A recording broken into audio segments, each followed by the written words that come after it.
दूसरा लेक्चर। पहले वीडियो में आपने देखा कि डायमेंशन होती क्या चीज़ है। डायमेंशन की बेसिक बातें हम लोगों ने पढ़ी, किसी क्वांटिटीज़ की डायमेंशन कैसे निकालते हैं, ठीक है। उसमें हमने कुछ मेन बातें आपको बताई थी।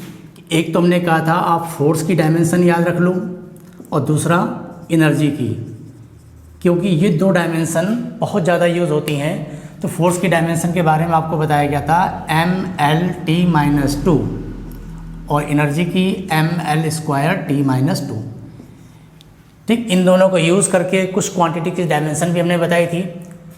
और एक इम्पॉर्टेंट बात बताया गया था कि हर क्वांटिटी की अपनी एक डायमेंशन होती है, दूसरी कोई डायमेंशन नहीं होती। लेकिन एक ही डायमेंशन अलग अलग बहुत सारी क्वांटिटीज़ की हो सकती है। इसके ऊपर भी हम लोगों ने काफ़ी बातें की, कुछ क्वेश्चंस लगाए थे। आज की वीडियो में हम लोग पढ़ेंगे डायमेंशन के कुछ एप्लीकेशंस और इसके अलावा कुछ ऐसी क्वांटिटीज़ जो एग्ज़ाम में कंपटीशन में ज़्यादा पूछी जाती हैं, उनकी डायमेंशन कैसे याद रखें या कैसे निकालें, इसके बारे में बात होगी। तो सबसे पहले हम लोग बात करते हैं ग्रेविटेशनल कांस्टेंट की। देखिए, ग्रेविटेशनल कांस्टेंट, ये कुछ डायमेंशन आपको वो बताई जाएंगी जिनको एग्ज़ाम में ज़्यादा पूछा जाता है। हिंदी में बोलेंगे इसको गुरुत्वाकर्षण नियतांक। गुरुत्वाकर्षण नियतांक, ग्रेविटेशनल कांस्टेंट की डायमेंशन, ये एग्ज़ाम के लिए बहुत इंपॉर्टेंट है। जो लोगों ने एकेडमिक में देखा होगा, स्कूलों में भी बहुत पूछी जाती थी। तो इसको कैसे निकालेंगे, इसके लिए ग्रेविटेशनल लॉ का फॉर्मूला आपको मालूम होगा, F=G(m1m2/r²). इस फॉर्मूले का यूज़ करेंगे, न्यूटन का ग्रेविटेशनल लॉ। फोर्स हमने बताया mL_T-2 याद कर लीजिए। सबसे ज़्यादा यूज़ फोर्स और एनर्जी का ही होना है। फोर्स का पता है, मास का पता है, डिस्टेंस हमको मालूम है, बहुत आसानी से इसकी डायमेंशन निकल सकती है। F(r²/m1m2) किया, फोर्स की डायमेंशन mL_T-2, डिस्टेंस के लिए L इस्तेमाल हुआ, डिस्टेंस का स्क्वायर था तो हमने L का स्क्वायर कर दिया। दो मास हो गए नीचे, एक मास इससे कैंसिल होगा, एक मास ऊपर गया, -1 L3T-2। ये ग्रेविटेशनल की डायमेंशन हो गई, ठीक। तो एक कांस्टेंट हमारा ये हो गया ग्रेविटेशनल कांस्टेंट। दूसरा हम लोग बात करते हैं कोएफिशिएंट ऑफ विस्कोसिटी। विस्कोसिटी जिसको आप श्यानता गुणांक बोलते हैं, श्यानता गुणांक, इसकी डायमेंशन। इसकी डायमेंशन निकालने के लिए विस्कोसिटी चैप्टर में विस्कस फोर्स क्या होता है, लिक्विड के दो लेयर के बीच में फोर्स जो लगता है फ्रिक्शन का, उसी को हम विस्कस फोर्स कहते हैं। इसके लिए स्ट्रोक्स का फॉर्मूला आपने पढ़ा था। स्ट्रोक्स में बताया था जो विस्कस फोर्स होता है किसी छोटे पार्टिकल के ऊपर, F=6π(η)R_v। फिर वही चीज़ आसान हो गई, F फोर्स है, 6π तो नंबर, उसकी कोई डायमेंशन नहीं है, R रेडियस यानी लेंथ, V वेलोसिटी, ईटा की डायमेंशन आसानी से यहाँ से आ जाएगी। F/6π(R_v) लिखा गया, इसको डायमेंशन निकालिए। फोर्स की डायमेंशन हमको याद है mL_T-2, 6 नंबर है, कोई डायमेंशन नहीं, पाई का कोई डायमेंशन नहीं, रेडियस के लिए L, वेलोसिटी का हो गया L_T-1। एक L कैंसिल हुआ, एक L हमारा ऊपर जाएगा तो -1, ये T ऊपर गया T-1, ठीक। ये विस्कोसिटी डायमेंशन हो गई। तीसरी डायमेंशन हम लोग निकाल लेते हैं Planck constant. Planck constant H, Planck नियतांक। तो इसके लिए आप लोगों ने पढ़ा था किसी फोटॉन की जो एनर्जी होती है, एनर्जी ऑफ फोटॉन E=h², जहाँ न्यू क्या होता था, फोटॉन की फ्रिक्वेंसी यानी लाइट की आवृत्ति, प्रकाश की आवृत्ति। तो E एनर्जी है, एनर्जी की डायमेंशन हमको मालूम है, V आवृत्ति है, इसकी मालूम है, H निकालना है। तो H हो गया E/V, E एनर्जी हो गया mL²T-2 और न्यू हमारा फ्रिक्वेंसी का होता है T-1, ये ऊपर ले गए तो बन गया mL²T-1। इस तरह से हम लोग प्लांक कांस्टेंट की डायमेंशन भी आ गई। फोर्थ निकाल लीजिए स्टीफन कांस्टेंट। स्टीफन्स कांस्टेंट, ये सब कांस्टेंट एग्जाम में बहुत आते हैं, इनसे रिलेटेड फॉर्मूला हमको याद हो, बहुत आसानी निकलता है, बार बार उसी को यूज़ कर रहे हैं, फोर्स और एनर्जी। स्टीफन कांस्टेंट के लिए क्या है, तो स्टीफन का लॉ आपने पढ़ा है, किसी भी सरफेस से जो एनर्जी रेडिएट होती है उसके एब्सोल्यूट टेम्परेचर पर कैसे डिपेंड करती है। तो फॉर्मूला आपने पढ़ा था, एनर्जी =σT⁴। इसमें सिग्मा आपका स्टीफन कांस्टेंट हो गया, T एब्सोल्यूट टेम्परेचर हो गया, E एनर्जी हो गई। तो देखिए स्टीफन कांस्टेंट की डायमेंशन क्या बनेगी, एनर्जी अपान टेम्परेचर के पावर 4, एनर्जी हो गया mn²T-2 एंड टेम्परेचर थीटा, क्या डायमेंशन बन गई mn²T-2 θ-4। इस तरह और भी बहुत सारी क्वांटिटीज़ हैं जिनकी डायमेंशन हम आसानी से निकाल सकते हैं। तो आपने देखा पिछली वीडियो में भी हमने बहुत सारे एग्जांपल बताए जिसमें सिर्फ फोर्स और एनर्जी का इस्तेमाल करके हमने काफ़ी चीज़ों की डायमेंशन निकाली, और आज की वीडियो में देखिए 3-4 एग्जांपल आपके सामने और हो गए। फोर्स और एनर्जी ये दो क्वांटिटीज़ की डायमेंशन आप बिल्कुल रख लीजिए, बार बार कह रहा हूँ, फोर्स के लिए mLT-2 और एनर्जी के लिए mL²T-2, ये दो डायमेंशन बिल्कुल जबान पर रटी होनी चाहिए, सबसे ज़्यादा यूज़ इनका हम लोग करेंगे। ठीक, तो ये हमारे 3-4 कांस्टेंट हो गए जिनकी डायमेंशन आसानी से उन्होंने याद कर ली। याद जिसको ना हो आसानी से उस समय पर निकाला जा सकता है, बहुत ज़्यादा टाइम नहीं लगेगा। अब नेक्स्ट देखिए, इसके बाद हम लोग निकालते हैं मैग्नेटिक फ्लक्स। मैग्नेटिक फ्लक्स वैसे अगर याद कर लें तो और अच्छी बात है, मैग्नेटिक फ्लक्स और एक होता है magnetic permeability. Magnetic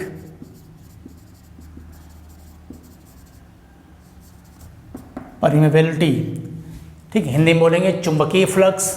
magnetic flux मतलब चुंबकीय फ्लक्स, सिंबल इसका होता है फाई।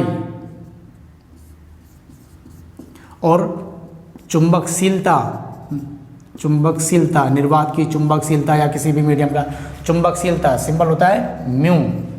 अब इन दोनों की डायमेंशन अगर याद कर लें तो बहुत बेहतर है, नहीं तो हम लोग निकालने की प्रैक्टिस करते हैं। देखिए फाई के लिए इसमें एनर्जी का यूज़ करेंगे और इसमें हम लोग फोर्स का यूज़ करेंगे। डायरेक्ट याद करना तो याद कर लीजिए, इसमें फोर्स का यूज़ करेंगे यानी mLT-2, इसके साथ A-2 और लगा दीजिए, ये म्यू की डायमेंशन हो गई। इसमें हम लोग एनर्जी का यूज़ करेंगे mL²T-2 और A का यूज़ करेंगे -1 के साथ। ठीक, इसमें A का -1 के साथ यूज़ हुआ, इसमें -2 के साथ, ये एनर्जी के साथ, ये फोर्स के साथ। अगर इसको डायरेक्ट याद कर सकते हैं तो ठीक है, नहीं तो आप फॉर्मूले से निकाल लीजिए, कोई दिक्कत नहीं आएगी। इसके लिए देखिए फाई का अगर डायमेंशन आपको निकालना है तो फाई के लिए फॉर्मूला आपको मालूम, फाई कहते किसे हैं, तो फाई इक्वल टू फॉर्मूला आपने पढ़ा है BA magnetic field into area. तो सबसे पहले आपको मैग्नेटिक फील्ड की डायमेंशन मालूम होनी चाहिए। मैग्नेटिक फील्ड कैसे निकालेंगे, तो उसके लिए फिर फोर्स का इस्तेमाल करो, मैग्नेटिक फोर्स। मैग्नेटिक फोर्स यानी चुंबकीय बल, लॉरेंज बल, क्या फॉर्मूला पढ़ा था, F equal to IBL sine theta. Sine theta की डायमेंशन होगी नहीं, एंगल है, एंगल की कोई डायमेंशन नहीं होती। ये फोर्स हो गया mLT-2, करंट को नीचे ले आओ A, लेंथ को नीचे ले आओ L, L से L कैंसिल हो गया, तो B की डायमेंशन क्या बन गई MT-2 A-1। मैग्नेटिक फील्ड की जरूरत पड़ी, मैग्नेटिक फील्ड की हमने निकाल लिया। अब इसी मैग्नेटिक फील्ड का हम यहाँ पे यूज़ कर लें अगर, तो मैग्नेटिक फील्ड के डायमेंशन में केवल एरिया की डायमेंशन एक बढ़ जाएगी, एरिया के लिए L², तो ये जाके बन गया mL²T-2 A-1, यही चीज़ आ जाएगा। डायरेक्ट याद कर लेते हैं तो बहुत अच्छा है। मैग्नेटिक परमिबिलिटी, इसको भी हम लोग निकाल सकते हैं फार्मूले से। जब आपको मैग्नेटिक फील्ड का मालूम हो गया तो इसका हम लोग यूज़ कर सकते हैं। मैग्नेटिक फील्ड का formula μ0/4π I∆L sin θ/r²। Biot Savart का लॉ आपने पढ़ा है, इसकी कोई डायमेंशन नहीं, नंबर है, एंगल की कोई डायमेंशन नहीं। बी की डायमेंशन अभी हम लोगों ने निकाली, इसका यहाँ पे यूज़ करिए MT-2 A-1। ये इधर देखिए I करंट नीचे आया, एम्पियर लेंथ नीचे आया, L ये लेंथ स्क्वायर मल्टीप्लाई में जाएगा,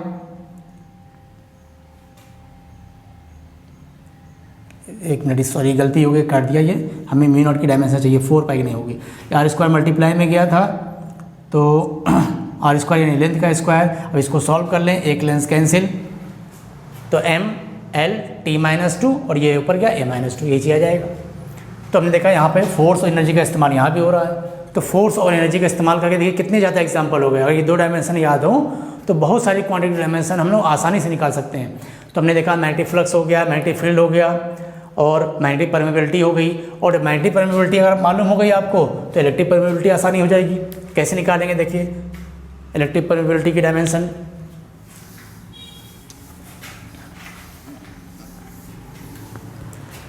विद्युतशीलता जिसको बोलते हैं, इलेक्ट्रिक परमिटिविटी,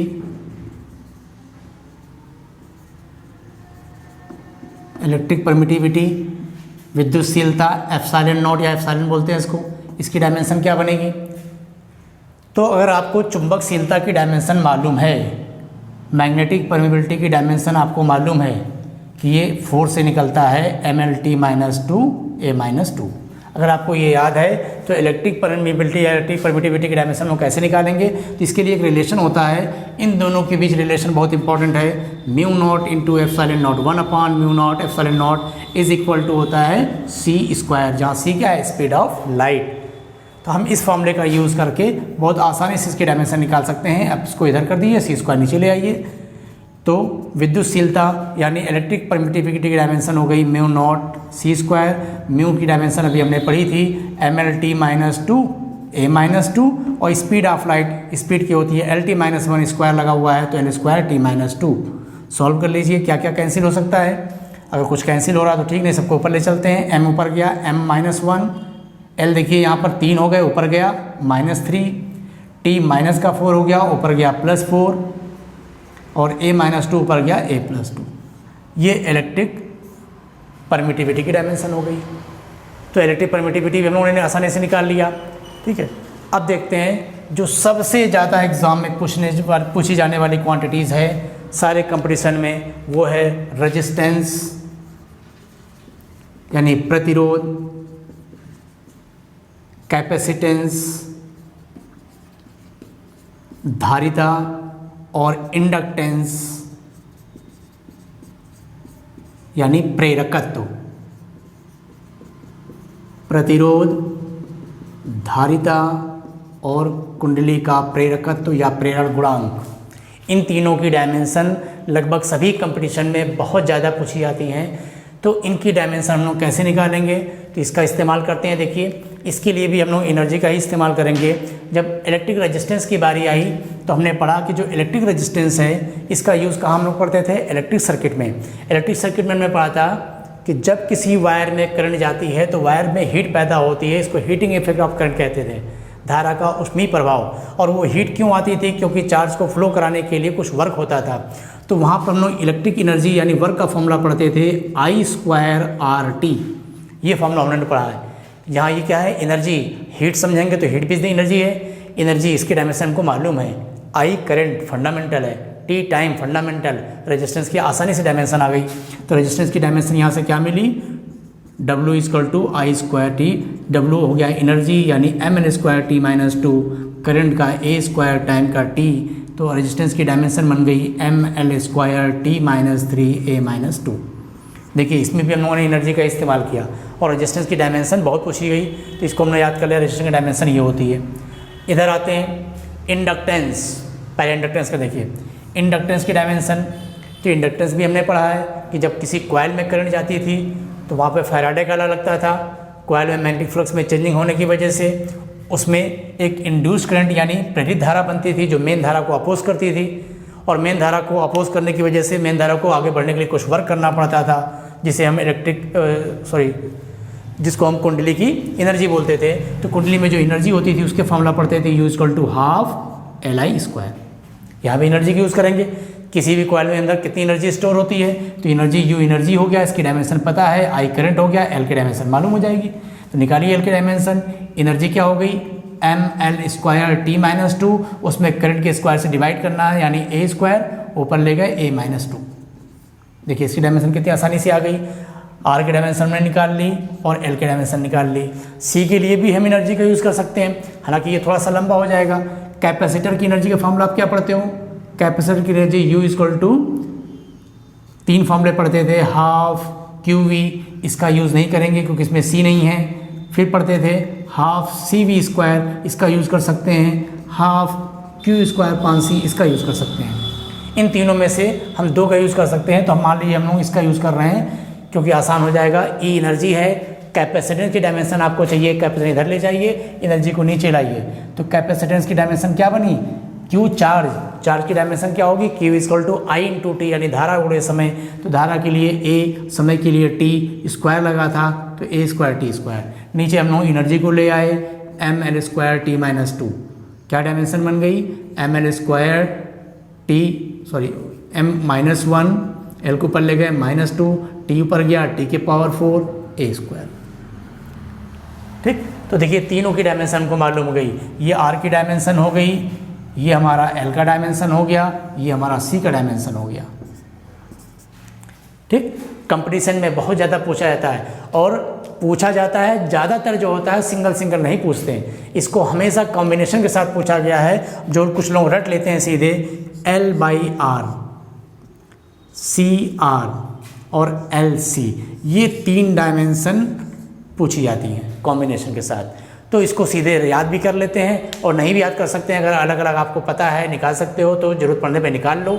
लेकिन इसकी चूँकि सबसे ज़्यादा पूछी जाती है, हर कंपटीशन के लिए इम्पॉर्टेंट है, तो इसको सीधे हम लोग याद कर लेते हैं L/R, CR और LC। इसमें जो L/R है इसकी डायमेंशन टाइम के इक्वल, CR की डायमेंशन भी टाइम के इक्वल, और LC की डायमेंशन जो होगी वो टाइम का स्क्वायर। अब इसको याद करने के कई तरीके हैं, आप चाहें तो इस तरह से याद कर दें भाई, तीनों के जो कॉम्बिनेशन है जिसमें R है उसमें लिए हम लोग क्या करेंगे, टाइम लेंगे, जिसमें R नहीं है T का स्क्वायर हो गया। उसमें थोड़ा सा कन्फ्यूजन कभी ये हो जाता है कि जिसमें R है तो कहीं R ऊपर होता तब क्या होता, तो नहीं होता T। तो हम लोग इसको इस तरह से नाम से याद रखते हैं कि L ऊपर होगा तो नाम क्या रखते हैं, लालू राम, CR कालू राम और लालचंद, ये 3 नाम याद रखेंगे, लालू राम, कालू राम और लालचंद। इसके लिए हम लोग सेंटेंस याद कर रखेंगे, लालू राम कालू राम समय पर आए और लालचंद्र को टाटा कह गए। इसमें 2 टी इसलिए हमने टाटा बोल दिया, तो लालू राम कालू राम समय पर आए, लालचंद्र को टाटा कह गए। ये सेंटेंस याद रखेंगे तो आसानी से याद होगा, और ये सबसे ज़्यादा पूछा जाता है, इसलिए इसको आप आसानी से याद कर लीजिए। तो हम लोगों ने देखा कि कुछ क्वांटिटी की डायमेंशन आज भी हमने पढ़ी, फोर्स और एनर्जी का इस्तेमाल करके काफ़ी कॉन्स्टेंट हमने निकाल लिए। रेजिस्टेंस, कैपेसिटेंस, इंडक्टेंस जो सबसे ज़्यादा पूछा जाता था उनका कॉम्बिनेशन भी हमने देख लिया। अब बात करते हैं 1-2 क्वेश्चन अच्छा अभी इसके और लगाते हैं। देखिए एक इनके कॉम्बिनेशन से क्वेश्चन देखिए आया हुआ है। क्वेश्चन है कि C² LR की डायमेंशन क्या होगी, C² LR की बीमा यानी डायमेंशन ऑफ C² LR। मान लीजिए आपको ऑप्शन दे दिया जाए M-2 LT-2, ये पहला ऑप्शन हो गया। दूसरा ऑप्शन आपको दे दिया गया M0 L2 T-1, तीसरा ऑप्शन दे दिया जाए M0 L0 T3, चौथा ऑप्शन दे दिया गया ML⁵ T-2। सही, ये 4 ऑप्शन अगर आपको दे दिया जाए आप इसको कैसे सॉल्व करेंगे, C² LR। तो अभी हमने देखा L और C तीनों की अलग अलग भी निकालना सीखे, कॉम्बिनेशन के साथ भी सीखे। अगर इसमें हम लोग कॉम्बिनेशन का इस्तेमाल करना चाहें तो कॉम्बिनेशन का इस्तेमाल कैसे कर सकते हैं, सोचिए। देखिए कॉम्बिनेशन का इस्तेमाल हम लोग इसमें इस तरह से करेंगे कि इसमें C2 है, ठीक है, अलग अलग इसको अगर हम कर लें तो एक C को इसके साथ लिखिए, एक C को इसके साथ कर दीजिए, यानी इसको हम लिख सकते हैं CL और एक C इसको दिया गया CR। हमने पढ़ा CR यानी कालू राम, लालू राम अभी पढ़े थे, तो कालू राम का डायमेंशन T, और फिर लालचंद की हमने क्या पढ़ी, T²। तो T × T² क्या बन गया, T⁻3। तो हम देख रहे हैं C² LR की डायमेंशन जो आई वो T⁻3 आई। इसको हम इस तरह भी लिख सकते हैं, इसमें M नहीं है तो M0 L0 T3, यानी ऑप्शन नंबर हमारा C सही हो गया। तो इनके कॉम्बिनेशन से भी क्वेश्चन बनाए जा सकते हैं। एक क्वेश्चन और बना लेते हैं इसका, L/RCV। मान लीजिए इसकी डायमेंशन निकालना है, L/RCV। ऑप्शन दे दिया जाए M0 L0 A, ML2 A2, C है M0 L0 A-1, D मान लीजिए ऑप्शन हो गया ML2 A-2। चलिए L/RCV। अब इसमें एक तो V भी एक्स्ट्रा आ गया, L, R और C के कॉम्बिनेशन से। तो क्वेश्चन अभी हमने देखा, ठीक। अगर आपको अलग अलग सबकी डायमेंशन याद है, L की डायमेंशन, R की डायमेंशन, C की डायमेंशन, V वोल्टेज हो गया, इसकी डायमेंशन रखेंगे तो आसान आ सकता है। लेकिन चूंकि जिस क्वेश्चन को हमें शॉर्टकट में करना है, आसानी से करना है, तो उसके लिए देखिए थोड़ा ट्रिक अपनाएंगे। इसमें समस्या यहाँ पर आ गई कि भाई L, R और C के कॉम्बिनेशन से तो हम क्वेश्चन लगा सकते थे, इसमें V दिक्कत कर रहा है, तो आप V को हटाने की कोशिश करिए, ठीक। और ये भी देखिए सारे ऑप्शन में A जरूर है, यानी करंट, और यहाँ पे करंट फॉर्मूले में है नहीं, इससे भी हिंट हमको मिल गई कि V को हटाना है हमको।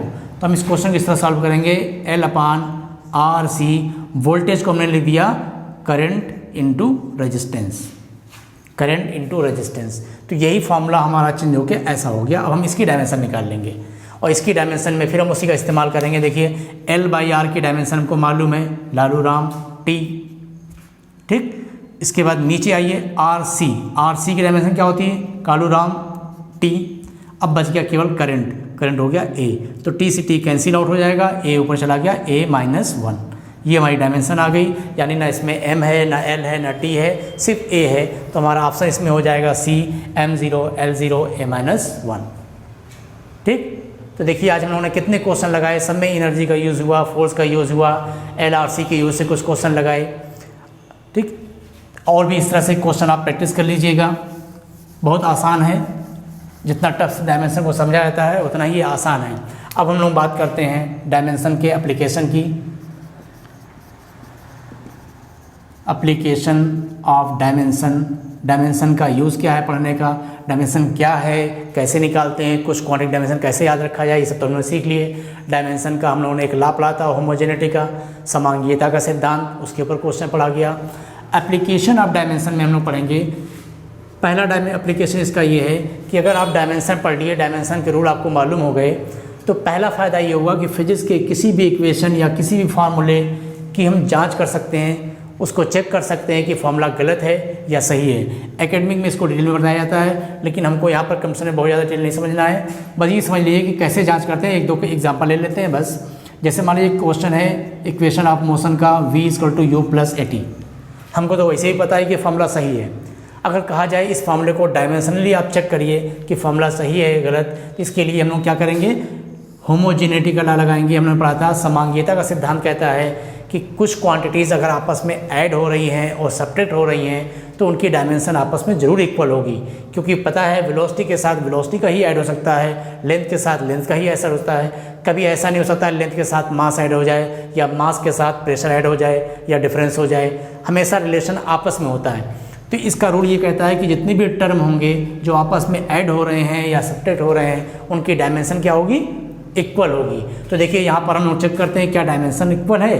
अगर हर टर्म की डायमेंशन इक्वल आ गई है, इसका मतलब ये फॉर्मूला सही है, क्योंकि होमोजेनिटी लॉ को ये फॉलो कर रहा है। तो जरा चेक करते हैं। V क्या है, वेलोसिटी, वेलोसिटी की डायमेंशन LT-1। U क्या है, वेलोसिटी, भाई ये भी नहीं इनिशियल हो या लास्ट हो, इससे मतलब नहीं है, तो वेलोसिटी क्वांटिटी की बात कर रहे हैं। U क्या हुआ, वेलोसिटी, वेलोसिटी की डायमेंशन LT-1। लास्ट टर्म देखिए, लास्ट टर्म में दो लोग हैं AT, इसमें A एक्सेलरेशन है, T टाइम है। एक्सेलरेशन का होता है LT-2, टाइम के लिए T। जब सॉल्व करेंगे T-2 T+1 सॉल्व हुआ T-1। तो हमने देखा तीनों टर्म की डायमेंशन सेम आ रही है। इसका मतलब ये सब क्वांटिटी सेम है, सेम डायमेंशन आ गई, इक्वल आ गई, यानी होमोजेनिटी लॉ फॉलो हो रहा है। इसका मतलब ये इक्वेशन डायमेंशनली करेक्ट है। तो हम कहेंगे भाई डायमेंशन के हिसाब से हमने चेक किया, ये फॉर्मूला एकदम सही है। जब दूसरा फॉर्मूला चेक करिए। मान लो क्वेश्चन में कहता है कि जो ग्रेविटी है, ग्रेविटेशनल एक्सेलरेशन, गुरुत्वीय त्वरण, ग्रेविटेशनल एक्सेलरेशन एट अर्थ, अर्थ के ऊपर जो जी की वैल्यू है वो इस फॉर्म में कर दिया जाए 4/3।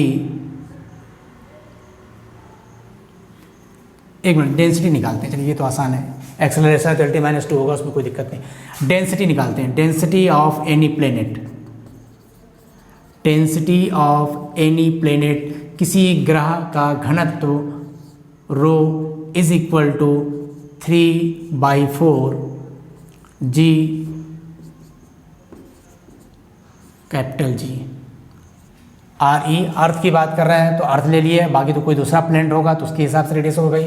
तो मान लीजिए कह रहा है डेंसिटी ऑफ प्लेनेट का ये फार्मूला लिखा हुआ है, रो इक्वल टू 3/4 G/RG। ये जो फार्मूला लिखा है आप इसको चेक करिए, फार्मूला सही है या गलत। अगर हमको डायरेक्ट याद है तो हम देख के बताएं, लेकिन डायमेंशनली चेक करना है।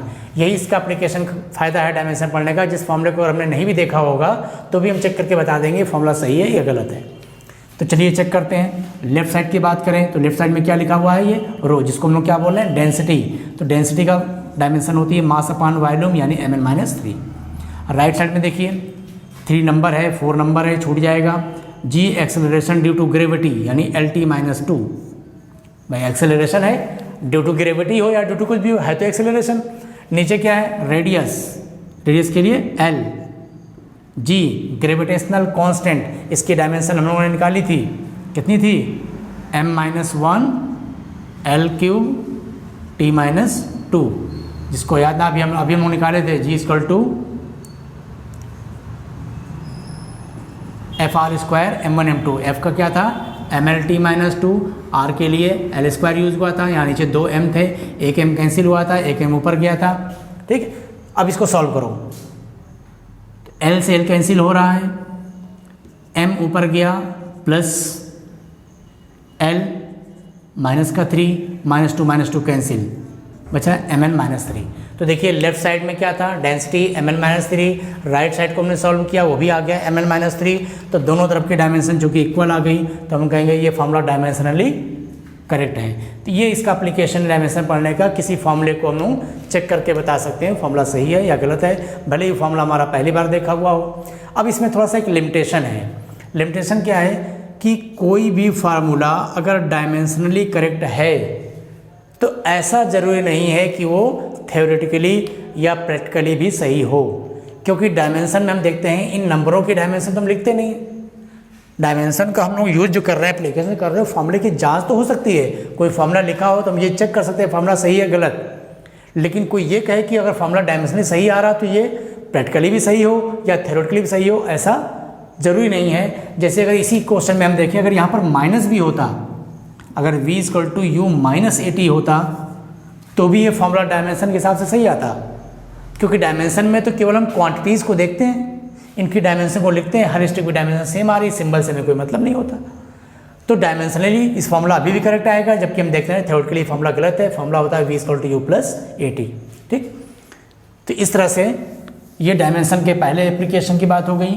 अब डायमेंशन का जो सेकेंड एप्लीकेशन है उसके ऊपर क्वेश्चन कंप्यूटर में भी आते हैं, उसको हम लोग थोड़ा समझेंगे। सेकेंड एप्लीकेशन है कि कई क्वांटिटीज़ के बीच में आपस में रिलेशन हम बना सकते हैं to find relation among quantities, राशियों के बीच में आपस में संबंध स्थापित करना। हम बता दें कि कोई एक क्वांटिटी है, 2-3 और क्वांटिटी है, उन पर कैसे कैसे डिपेंड कर रही है, तो इनके बीच क्या रिलेशन बनेगा, क्या फॉर्मूला बनेगा, तो उसको हम लोग कैसे निकालेंगे। इसका एक छोटा सा एग्जांपल लेते हैं हम लोग। इसी चीज़ को हम लोग ये भी कहते हैं कि एप्लीकेशन वहाँ भी इस्तेमाल होता है कि फॉर्मूले को हमने चेक किया, फॉर्मूला गलत आ गया तो सही क्या होगा उसका भी पता लगा सकते हैं। तो इसको इस तरह भी दिया, to find correct relation,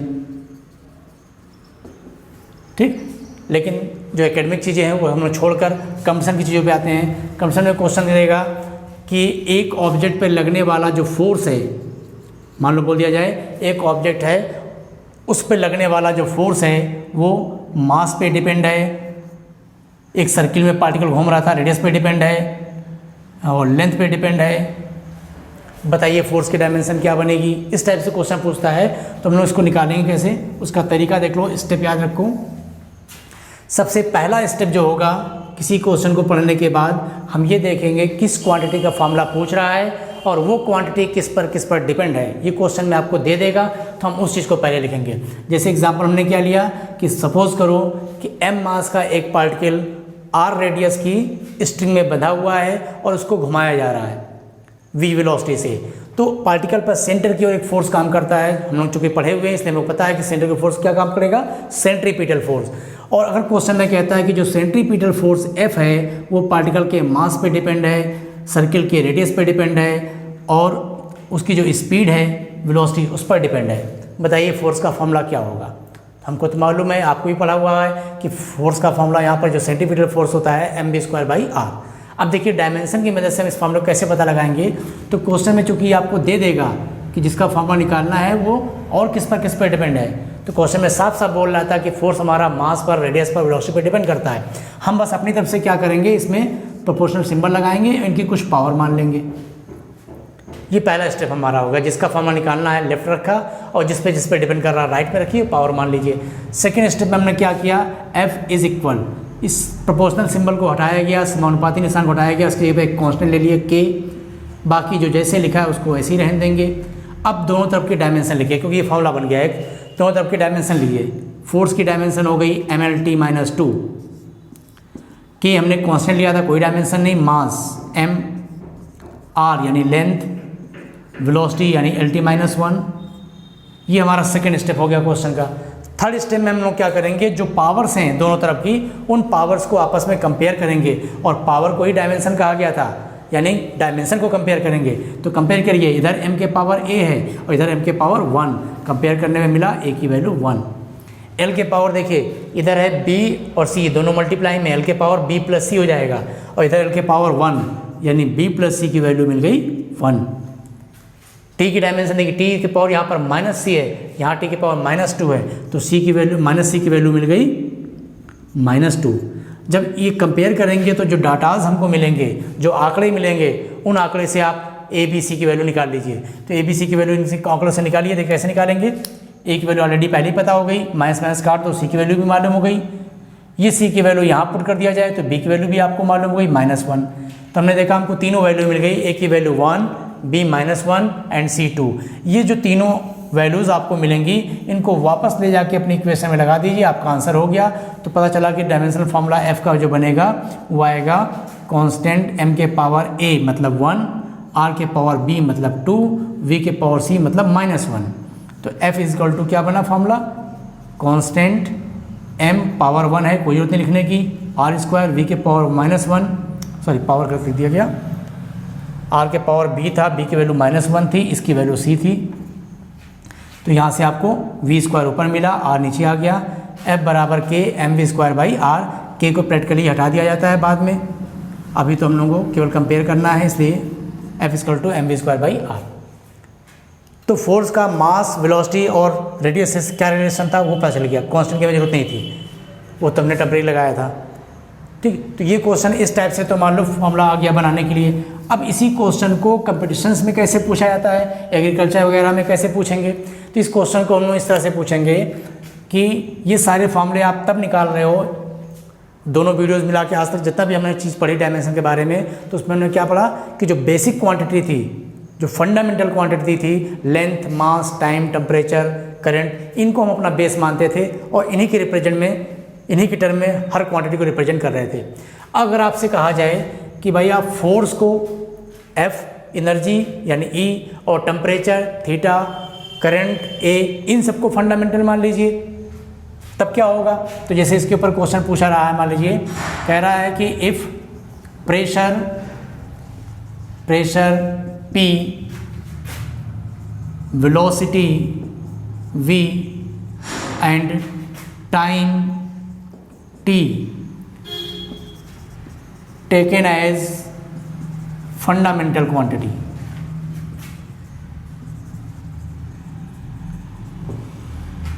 then dimension of mass, ऐसे क्वेश्चन बोल दिया जाए, इस टाइप से क्वेश्चन आते हैं, ऑप्शन दे दिए जाएंगे। कह रहा है अगर प्रेशर P, वॉल्यूम V और टाइम T, इनको फंडामेंटल क्वांटिटी माना जाए तो उस समय फिर मास की डायमेंशन क्या बनेगी। तो इसका मतलब आपसे ये कहना चाहता है कि मास का इनके साथ आपस में क्या रिलेशन है। तो तरीका वही अपनाएंगे। सपोज कर लो कि जो मास है ये डिपेंड किस पर कर रहा है, प्रेशर पर, वेलोसिटी पर, टाइम पर। ये तीनों बात आपको क्वेश्चन खुद दिया था, आप अपनी तरफ से क्या मान लेंगे, P के पावर A, V के पावर B, T के पावर C। सेकेंड स्टेप क्या था, दोनों तरफ की डायमेंशन लिखना। तो मास के लिए तो मास रहेगा m, इधर की डायमेंशन लिखेंगे प्रेशर। प्रेशर के लिए क्या इस्तेमाल होता है, फोर्स अपॉन एरिया यानी mn-1 T-2, इसके power a, velocity lt-1 power b आ गया, टाइम t पावर c। दूसरा स्टेप हो गया। तीसरे स्टेप पे क्या करते हैं, पावर को कंपेयर करते हैं। कंपेयर करिए, m के पावर a, m के पावर 1, a की वैल्यू 1, l के पावर देखिए यहाँ से मिलेगा -a, यहाँ से +b, तो -a + b ये मिलाकर हो गया, l के पावर यहाँ कुछ नहीं है 0। t के पावर देखिए यहाँ -2a -b + c, -2a -b + c equal t के पावर इधर नहीं है 0। ये तीन हमको आंकड़े यहाँ से मिल गए, डाटाज मिल गए। अब इनको सॉल्व करके ए बी सी की वैल्यू निकालनी है। तो देखिए a की वैल्यू ऑलरेडी मालूम हो गई 1, a की वैल्यू यहाँ पुट करिए -1 + b 0, तो b की वैल्यू भी आपको मिल गई 1, और a और b दोनों की वैल्यू मिल गई, दोनों की वैल्यू यहाँ रख दीजिए, a की वैल्यू यहाँ रखते हैं तो ये -2, b की वैल्यू 1 रख के -1 + c = 0, तो c की वैल्यू आ गई 3।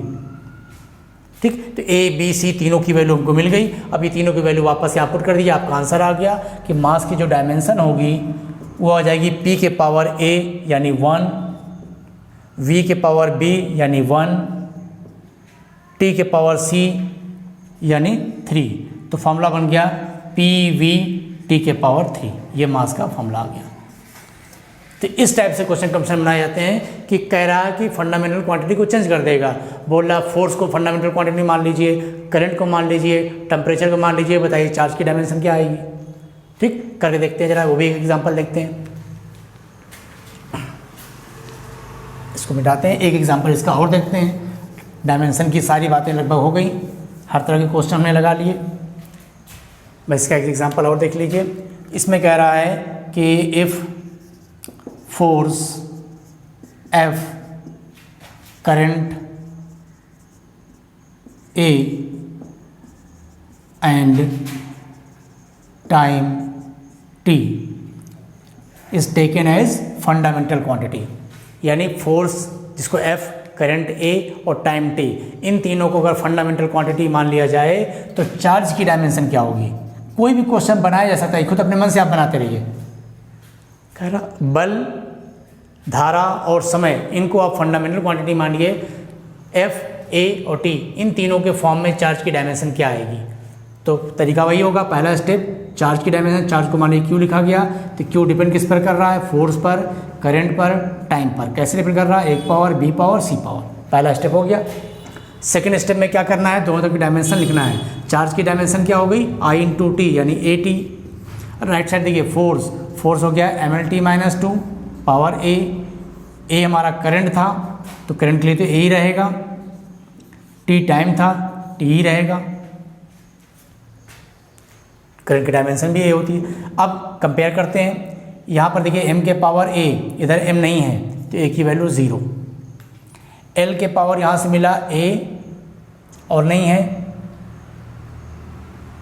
इधर भी L नहीं है तो A की वैल्यू इधर से भी 0।